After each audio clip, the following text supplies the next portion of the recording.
Hello and welcome to the Patriots Go For podcast. I am your host, Brandon DeFreitas, host and league member. We're going to try this out for a little bit, record a podcast, hopefully once a week for our fantasy league. We've been going on since 2006, and now we even have Alex as commissioner. I was commissioner for the first 10 years or so, but it's Alex's reign now. A lot of new league members, and we want to spike interest here. So I'll be trying this, once a week or so, and hopefully adds a little entertainment to it. We'll jump right in here and talk about waiver observations for the Week 4 waiver run.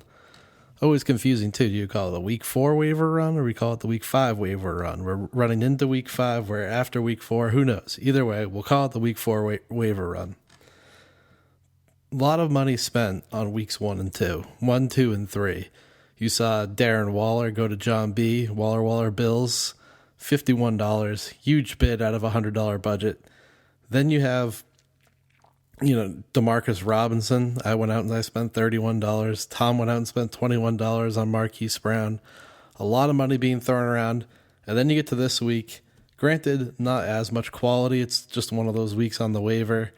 Not a lot of guys that you want to go out and spend your whole budget on.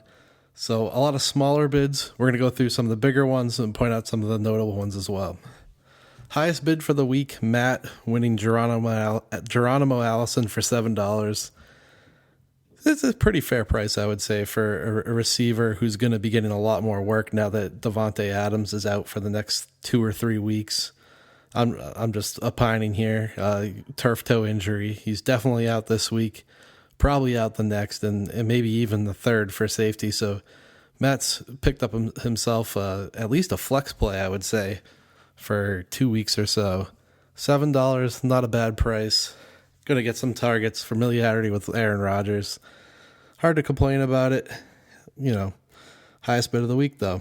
Alex comes in here with the second highest bid.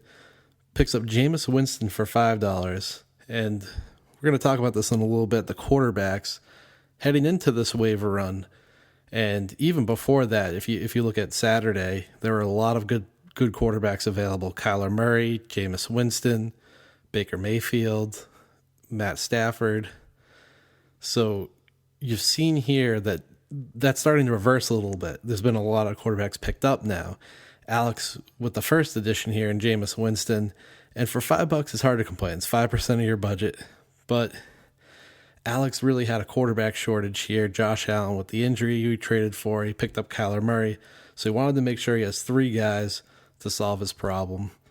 Can't really complain. So we finally get to the first one here that I would say you can question a little bit, and that's Kevin Lee picking up A.J. Brown with a 5-point bid. And it's not the bid. It's 5% of your budget. Again, it's a low week.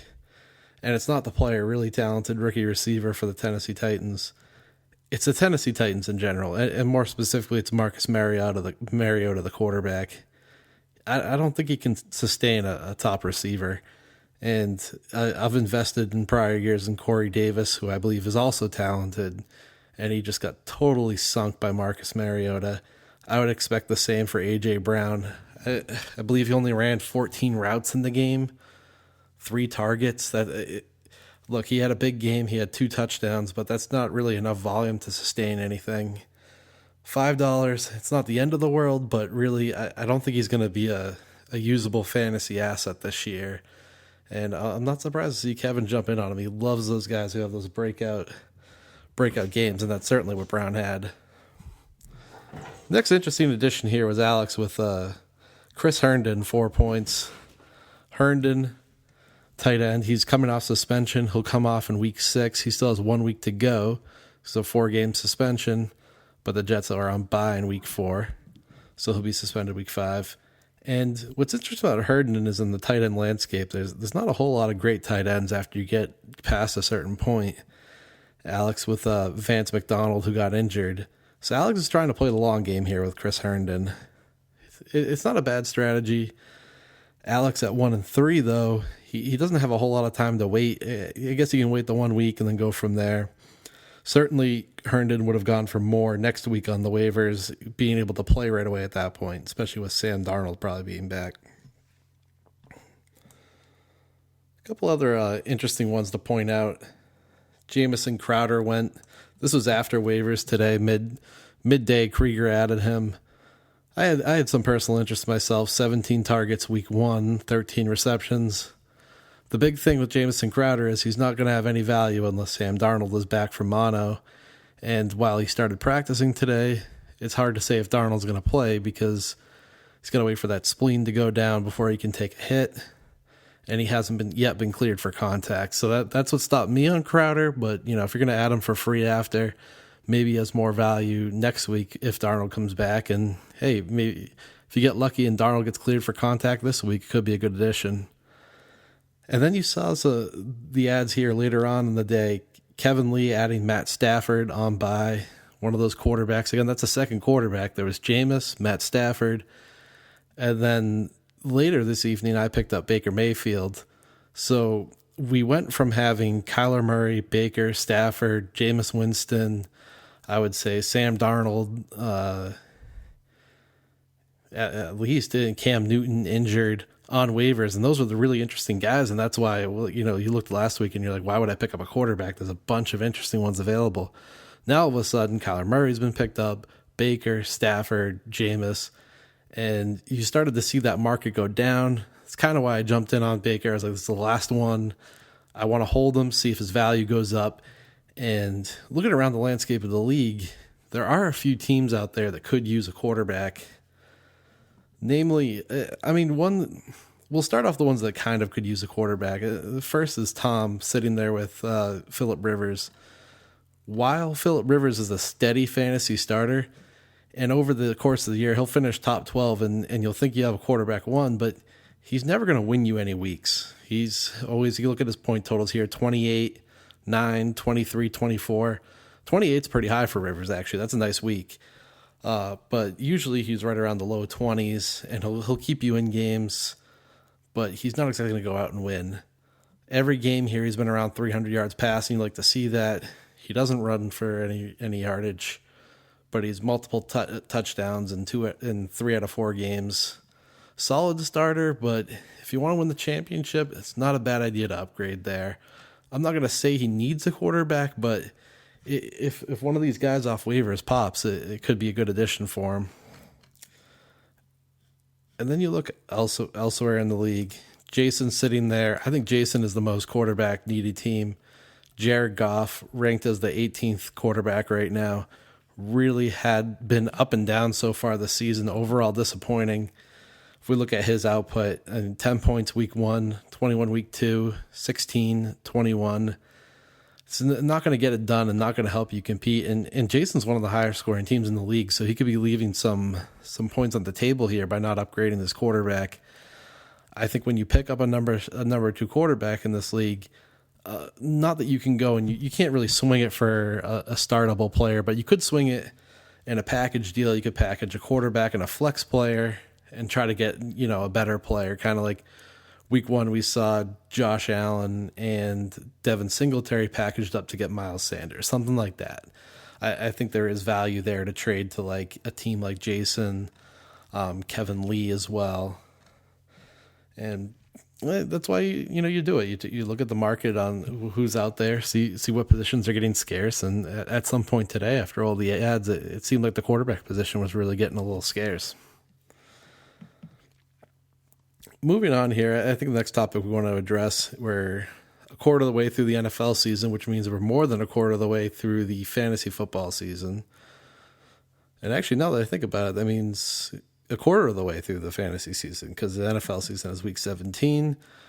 We do a week 16 championship, and for anyone out there, you have to do the week 16 championship. You can't have the week 17 out there, because a lot of good players don't necessarily play in week 17 that would play in week 16 due to teams getting ready for the playoffs. So you really want to wrap up your league right around week 16. So a quarter of the way through, it's a good time to go back, look at the draft recap, and, just by luck here, when we hit buy team on the league page, we're going to start off with my team, Savage Garden. And when you look at the draft recap, you start and end with the mistake that was James Conner in round 1. Pick 6, And Connor's not a bad player. He's going to be top 24 the rest of the season. Running backs that get his kind of workload are few and far between. That being said, this was the 6th overall pick in the draft, and there were some better players who jumped off the board later. Guys who were ranked close at the time. Ezekiel Elliott, you didn't know at the time he was going to not be out for the first 6 weeks. But, we can play a little Monday morning quarterback here. And then Dalvin Cook, I think that was the big one. Dalvin Cook and Connor were kind of neck and neck. Cook goes in round 2. He's looking like a top 3 running back. John B sitting there with Zeke and Cook. Connor at pick 6 really has to be one of the biggest busts so far of the fantasy season. Now, despite making a big first-round bust, the reason my team's 4-0 at the moment is probably due to the Lamar Jackson and Mark Andrews in rounds 11 and 12. Lamar Jackson's the number 1 overall fantasy player at the moment, and he was selected in the 11th round, pick 126. Anytime you do that, it's a boon to your team. Unfortunately for my squad, which I don't think it's the best team in the league. It's had some luck in terms of who it's played, but when you pick the number 1 overall fantasy player through 4 weeks in the 11th round, really helps you get a competitive advantage over the other teams in the league. Moving on to Alex's team.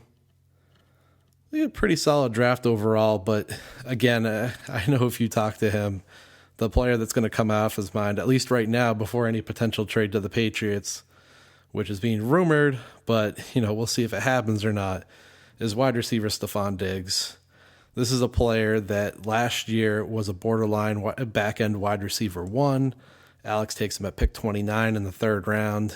Really was expecting him to be his top-flight receiver. And right now, a quarter of the way through the season, we're looking at the 56th ranked wide receiver.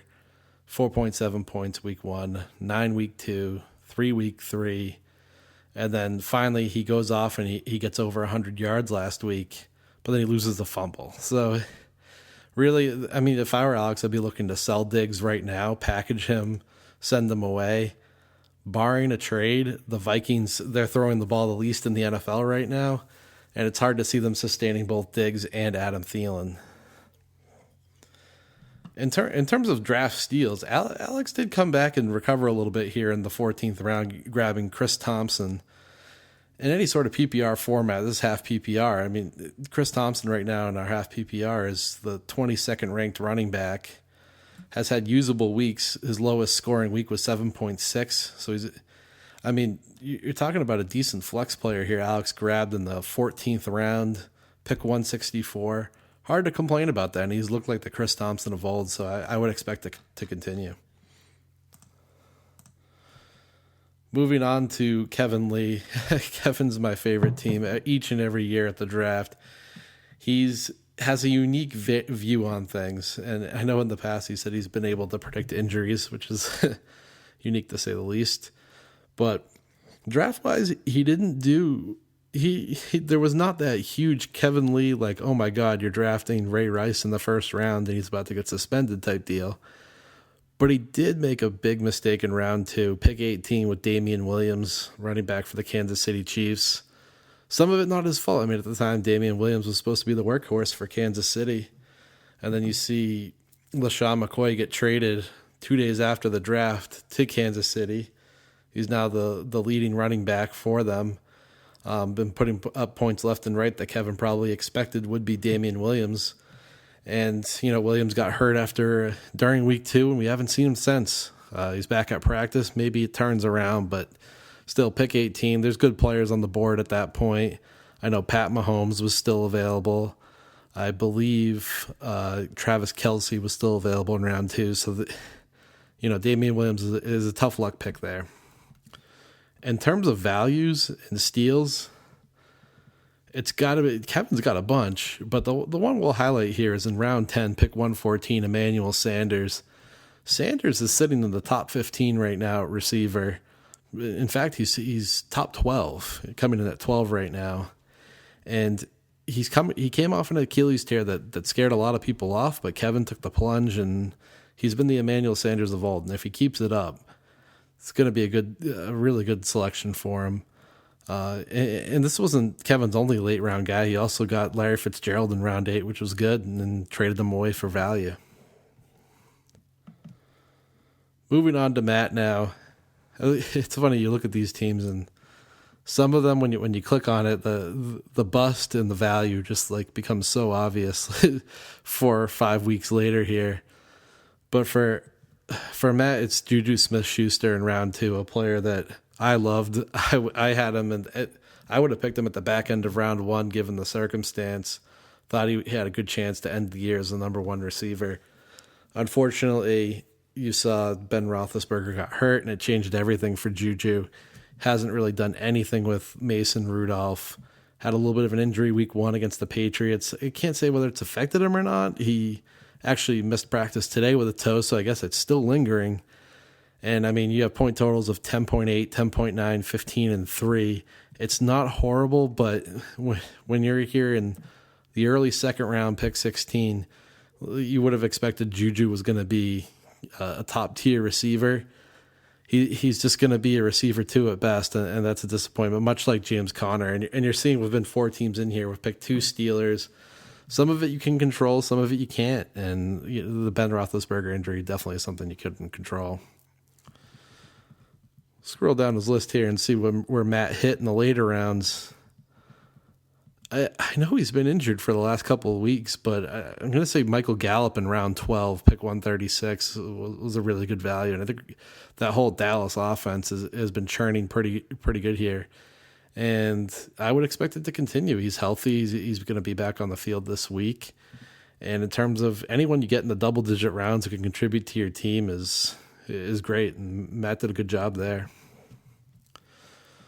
Waller Bills, John B.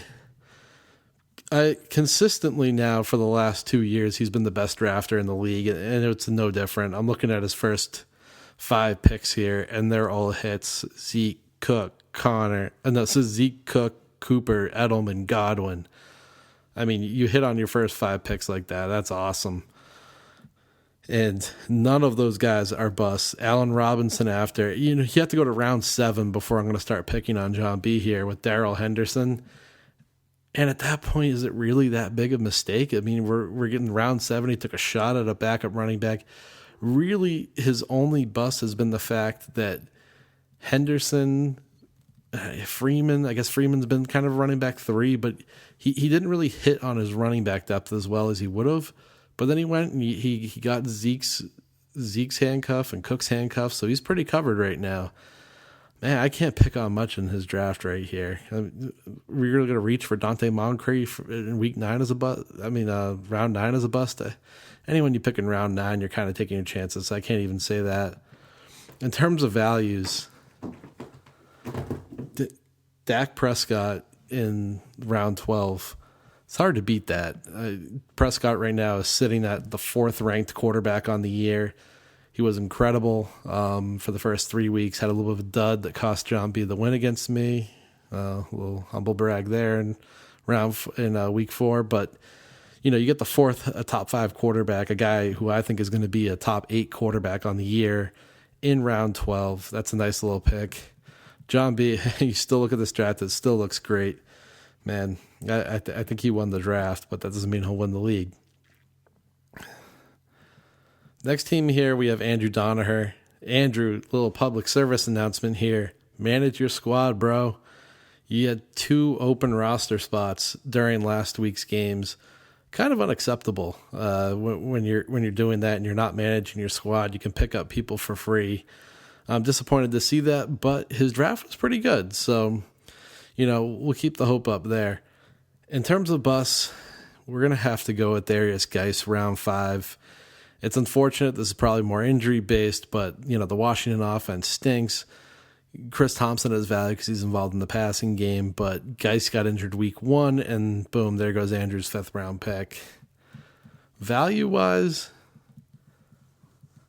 man, he later in the draft really didn't hit on much, and Evan Engram in round 6. I'll call that a value. I mean, he's the number 1 ranked tight end at the moment. That'll go down. Make no mistake about it. Travis Kelce will be the number one ranked tight end at the end of the season, barring injury, and he just hasn't gotten touchdowns yet. But for the time being, it's Evan Engram, and picking that up in round 6 is definitely going to help your team. But you look at the double-digit rounds, Danaher was miss after miss after miss, and hopefully, he picks up an extra player and, starts filling that team out and improving as an owner. We get to David Krieger. There's a lot you can complain about in the first 4 rounds, 5 rounds here. He's 0-4 for a reason, and it's not because of the owner. It's because he missed on a lot of his. You compare his team to John B. He missed on probably like 4 of his top 5 picks. John B. hit on all 5, and that can make a huge difference. You can't really complain about. He got value from me out of Tyreek Hill, so whereas Hill didn't necessarily work out for him. He did get that appropriate value back in trade. I'll have to say the biggest bust here is O.J. Howard in round 5, released by me today, actually. And I'm a big Buccaneers fan, big O.J. Howard fan. He's just not involved in Bruce Arians' offense, and it took me a good solid 5 days to finally make the right decision and cut him for Baker Mayfield. But, you're talking about a 5th-round pick. So right after the Travis Kelce, Zach Ertz, George Kittle tier, O.J. Howard was the next. And he's a free agent now in the league. A lot of talent, probably worth stashing for a team, but unfortunately in round 5, that can sink you. And I think that's why you're seeing David sitting there without a win at the moment. And you look at his next pick, Baker Mayfield. He had Baker, who I just dropped O.J. Howard for. So his round 5 and 6 pick already hit the free agency. That's not what you want to see. Value-wise, going down here, Jacoby Brissett, in the 15th round. Probably some people probably giggled a little bit when he made that selection, but Brissett's now sitting there as the 9th-ranked quarterback. He's had double-digit TDs in every game so far this year, including his last 2 of 310 yards and 265 yards. So he's been getting hot in that Colts offense, and a team a lot of us wrote off when Andrew Luck was announced his retirement, but maybe we shouldn't have. David with a nice pick there in round 15. And we're past about the halfway mark in the league, and we're about to come up to Antonio Brown's helmet, which I believe is John Krieger's team.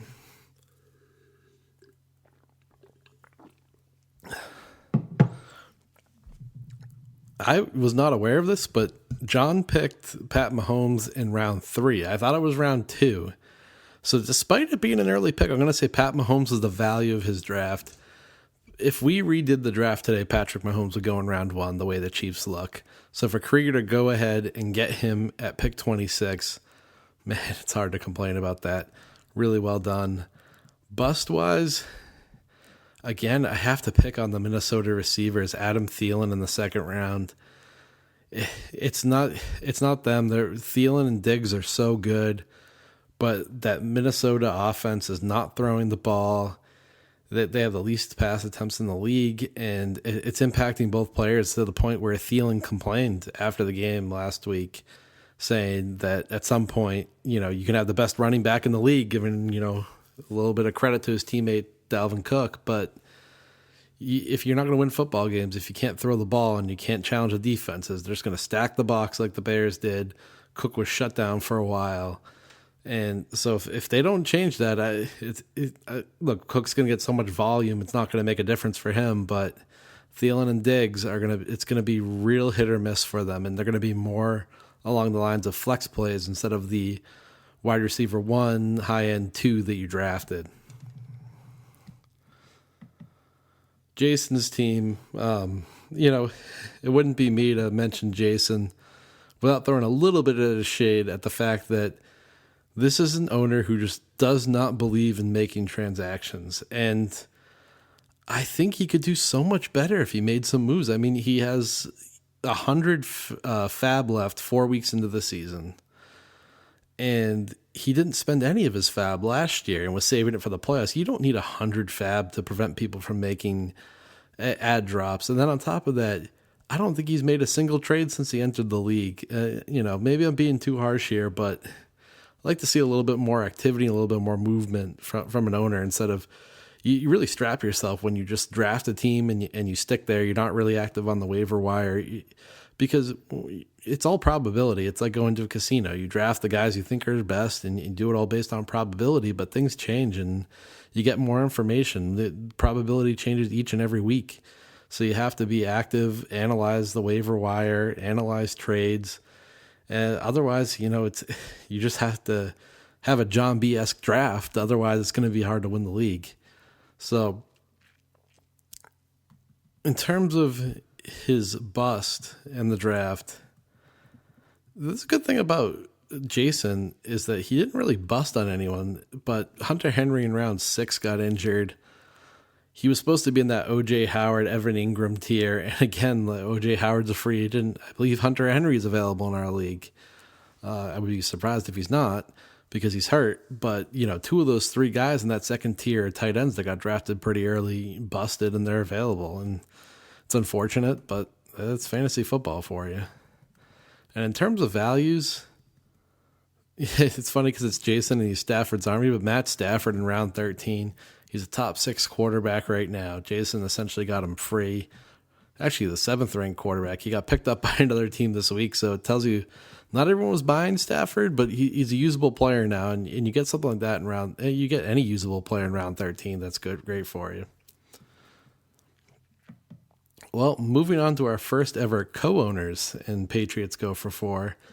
And before we get into that, I do want to say, why is the league still called? Oh, it's not Patriots Go For 4. It's Patriots Go For 6. Initially, it was Patriots Go For 4. But it's funny because the Patriots now have 6 Super Bowls. So maybe it should be named something else. Maybe it's Patriots Go For 7. We'll talk to the commissioner on that one. I'm not the commissioner anymore, as previously talked about. So Brand the Broken probably has the best logo in the entire league. I'm sorry, Andrew. We don't need any, his little crude logo, while funny, doesn't quite get it. Putting my face on the top of Brand from Game of Thrones and naming it Brand the Broken is a pretty savage move, and they got to give a call out to our co-owners there for that. In terms of the draft, looking at the bust, the top 4 picks, I would say mostly hit him. You can't complain about Saquon's. You can't call him a bust when he just got injured. Kelsey's good in round 2. Keenan Allen's been awesome in round 3. I know Tyler Boyd hasn't gotten it going yet, but he's still going to be a valuable piece. I guess I'll have to go Kenyon Drake in round 5, and it's not so much a mistake in terms of like them drafting Kenyon Drake. What happened after they drafted Kenyon Drake is Miami turned around 2 days later over Labor Day weekend, traded away their starting left tackle and traded away Kenny Stills, and basically announced to the world that they're tanking this season. And anytime you have a bad team, it's hard to get value from the running back because you're not up in games, you're not running the ball a lot. Drake catches passes, but I don't even think Miami wants to try to win the games anymore. So, it's unfortunate the way that one worked out. Actually could turn around, though, because Drake's been getting, finally in his career, he's starting to get a good share of the work. Maybe he can squeak out running back 3 value and be a good depth piece. In terms of values, there's a couple here that I would highlight, and it's Brady and LaShawn McCoy. But I'm going to say LaShawn McCoy, and we didn't know he was going to be traded to Kansas City, but I want to see where he's at right now. He's got to be at or close to the top 12, so he's ranked 16th. And that's on the heels of a week 2 where, he had 23 yards rushing, but look at the other weeks. I mean, week 1, 9.8 points. He's involved in the receiving game too. I mean, the last 2 weeks, he had a receiving TD over the last 2 weeks, a receiving TD and around over like 50 yards total. So it's good to see him involved there, around 50 yards rushing, 3 combined between the last 2 weeks. He has 3 total touchdowns, 21.5 points and 15.9. He's looking like a real solid running back at this point, at least a high end 2 when he's out there. And to get that in round 9 is a nice little steal. I personally thought LaShawn McCoy was washed up. He didn't look good in Buffalo last year. He has a lot of tread on his tires. But he goes back and he rejoins the coach that drafted him, Andy Reid, in Kansas City. And hey, he put anyone in that Kansas City offense, he's starting to look young again. And maybe it was just Buffalo and it wasn't LaShawn McCoy. And maybe the fact that he's really splitting work right now with, be it Tyrell Williams or Damian Williams, is good for him at his age, and he can come in and be fresh and be efficient as opposed to a volume guy. So I would expect he's going to be a startable running back the rest of the season. And anytime you find those in the later rounds, you're doing something right. 2 more teams to go here. We have Tony.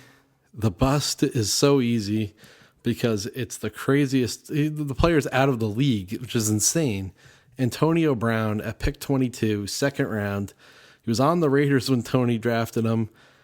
Forced his way out of there. Went to the Patriots. I'm sure Tony was elated. I think he made his team name Boomin' or something with a picture of Antonio Brown with a blonde mustache. Then you get all the allegations coming out. He starts to go after, intimidate one of his accusers, and that's just not right. And you see him end up getting cut by the Patriots. They clearly didn't like it. We're a fantasy podcast here, so we won't opine too much on any of that. But either way, definitely a bust pick for Tony's team. Value-wise, Phillip Dorsett in round 14 was a nice selection. He wasn't someone who was on my draft board, but with Antonio, now that Antonio Brown's not with the Patriots, Dorsett's been getting a lot of snaps. 28th ranked receiver. He's a big play guy. He's involved. He's not really going to goose you necessarily in a week, but he's had weeks of 23, 15, and then like 5 and 2. So you're really hoping for that big play touchdown, and maybe he is like touchdown dependent, but it's still a usable receiver you can get in round 14. I always say any usable player you get in the double digit rounds, you pick the guys you like, you see what happens, you hit on something, you're pretty happy about it. Finally, we get to Tom, the receiver happy Tom, and I'm looking at his first 5 picks, and I don't see anything wrong with any of these guys so far. So anytime you can avoid an early round bust, that's huge. And Michael Thomas, his first round pick, is going to get Drew Brees back, so that's going to improve. I guess you can say Calvin Ridley in round 5 has been a little disappointing, but I expect more from him. So I'm not really sure Tom has a bust here. I mean, round 5 Ridley, round 6 Jarvis Landry. Maybe Jarvis Landry was a little early. Peyton Barber hasn't worked out, but now you're in round 7. So Tom did a nice job at the top of the draft. And you get to the bottom. It's funny because he called this one too. Not really a player I was really into, but Tyrell Williams, receiver for the Oakland Raiders. Tom got him in round 12, pick 133. And after the trade of Antonio Brown, Tyrell's been really useful. He's the 18th ranked receiver. He has a touchdown in every game so far this year.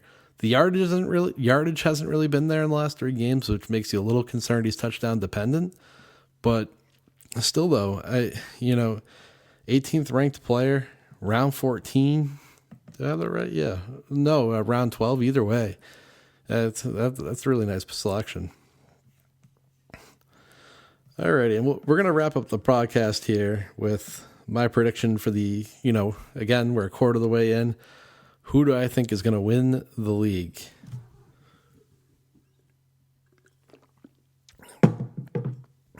It should really come as no surprise after going through the draft order, the team I think is going to win the league. And I believe, let me pull it up here. He might not be the top scoring team anymore, but he was for the first 3 weeks of the season. And actually, he is still the top scoring team, despite an 89-point or 82-point performance. And that's John B. and Waller Bills. It's hard to even think of a way that he's not going to make the playoffs this year with this amount of talent. He has that quarterback, Prescott and Wentz, both high-end starters. So it'd be nice if he was able to swing one away for a trade. But let's put that aside for a moment. He has Ezekiel Elliott and Dalvin Cook, who widely you go to like a lot of different publications, and you're going to see the two of them in the top 5. You're going to see the two of them in the top 3 players in all of fantasy and a lot of sites. John's got them both to go along with the receiver core of Edelman, Amari Cooper, Allen Robinson, and he hit on Chris Godwin. That's real solid. I mean, Godwin and Robinson is your flex options. Edelman's real consistent. Cooper's seems to have taken a step forward, and he from prior years he was boom or bust. He's at least put usable weeks out there and still had those boom weeks. And then he completed his team with the $51 Darren Waller. We all laughed at it. It was a ton of money, but now he has a complete lineup. And Darren Waller probably, I would say, has been the most consistent fantasy player. I mean, we'll put quarterback aside for a second, but this is a tight end that John got off free agency. He's the 5th-ranked tight end. He gets a ton of receptions, no touchdowns yet, but the receptions keep him, real even from week to week. I mean, weeks of 10.5, 9.3, 20.6, 8.8. I take that all day for my tight end. And he's combining that on the team that has the 2 top rushers.